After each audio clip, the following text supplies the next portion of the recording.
Hey, what we have here is an Alaska Bling Flash fly. And even Chris is laughing at, you know, I got to be careful how I say it. This is an Alaska fly. Those have been typically tied with crosscut rabbit, but this is a polar fiber streamer brush in the 1.5 inch variety. And what this is going to do is going to give us more flow and wiggle in the water. So let me get started. This is roughly what it's supposed to look like when we're done. And this fly right here, this hook right here, is an Arex Predator Stinger size 1. And I'm going to tie this on a 1/0 because I'm going to be thinking about catching coho on this same pink fly. I'm going to get started here, and I'm going to ramble a little bit. Now, you would not have to put these double pupil lead eyes on, but what it will do, it will roll your hook over, and have the hook point riding up, which is kind of nice in terms of effectiveness in hooking silvers that are nipping at your fly.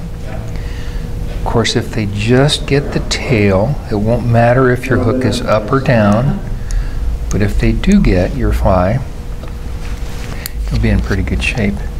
Now, these are the large size of the double pupil.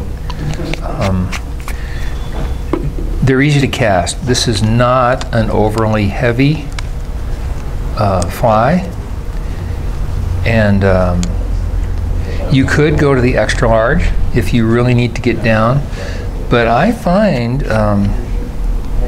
it's just not necessary that often to use an extra large lead eye, unless it is.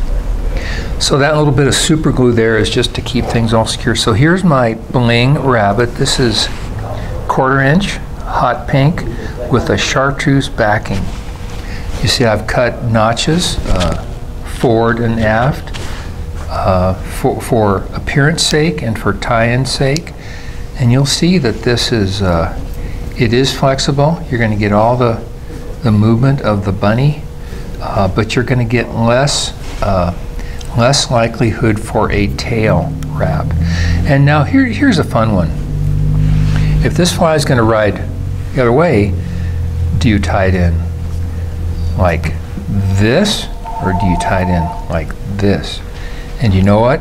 You can do either. Yeah, and the cool thing about the Bling Rabbit is that you're going to get an effect. You are going to get an effect, and you are going to decide whether you like that that bling strip up or down. And you see how much easier it is to tie that in because I've got that taper there. It's just a whole different world. Now, the last fly I tied, I forgot my Helix Flash and had to apologize for that. So now I've got my Helix Flash, which is, we were kind of talking about, this material. It's got some shape, it's got some curl to it, it's got little nodes similar to what you would have with lateral scale, but it's different than lateral scale, and it's different than Flashabou, and it's nice and shiny, and it's very attractive. So here we go with our polar fiber streamer brush, and let me just try to show you an example. Here is a different, this is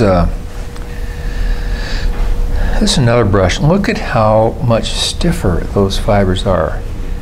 These are the polar fiber brushes, much flowier, much lighter. How would you compare it to craft fur? Craft fur brush. So it is actually lighter than craft fur. So it's a little bit finer. Yeah. A little bit finer than craft fur. And I mean, craft fur also has wonderful motion properties. So this is a little more like rabbit, nearly.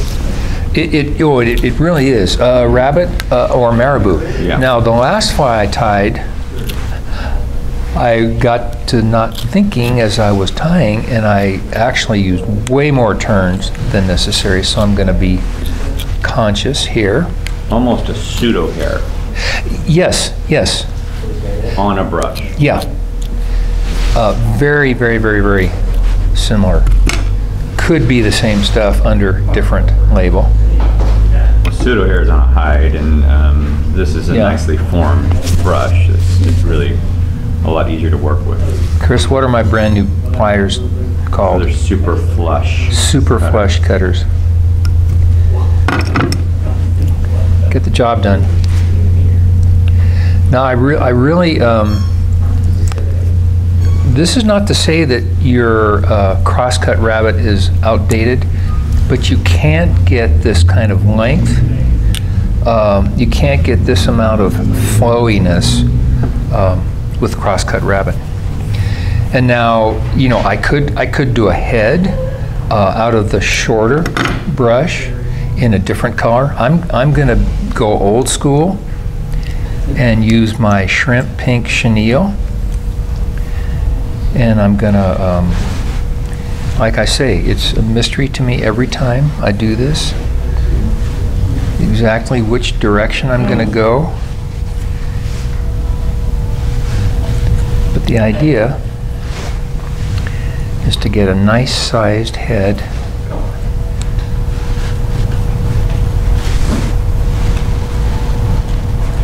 Nope, I'm not happy with that. I think I'm better off going right there. So don't feel like you know, once you're winding this on, unless you're winding over a bed of very thick super glue, you're not committed until you lock it down. So if you're not happy with the shape, go ahead and redo it. And again, I would normally choose, come on, whip finish. I would normally choose a shrimp pink thread, the 210 flat waxed. There we go. We've got a really nice flat. Let's do a rotating. Oh, that's going to be flowing so nicely through the water. They're going to see this little chartreuse strip. They won't be able to resist that. Okay, thanks for joining us.